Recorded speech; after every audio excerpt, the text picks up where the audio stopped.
साहेब इथे आपल्या तिरोडा बस स्टँडमध्ये हा ट्री प्लांटेशन GT सिटी सोबत आपण केलेला आहे।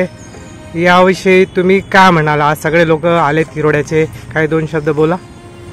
डॉक्टर साहेब, मंत्री साहेबांनी हा काही उपक्रम मिशन ग्रीन तिरोडा क्लीन तिरोडाच्या मार्फत आणि सर्व आपल्या सहकाऱ्यांना सोबत घेऊन जे काही आता वर्षभरापासून आपल्या शहरामध्ये राबवत आहे, निश्चितच या याच्याने आपल्याला विदित आहे की इथं एक 3300 मेगावॉटचा पॉवर प्लांट झालेला आहे। प्रदूषणामध्ये 27% प्रदूषणामध्ये वाढ झालेली आहे आणि हे सगळं आपल्या नागरिकांचं कर्तव्य आहे की प्रदूषणात थांबवण्याकरता आपल्याला हे शहर एक सुंदर हिरवगार शहर करावं लागेल।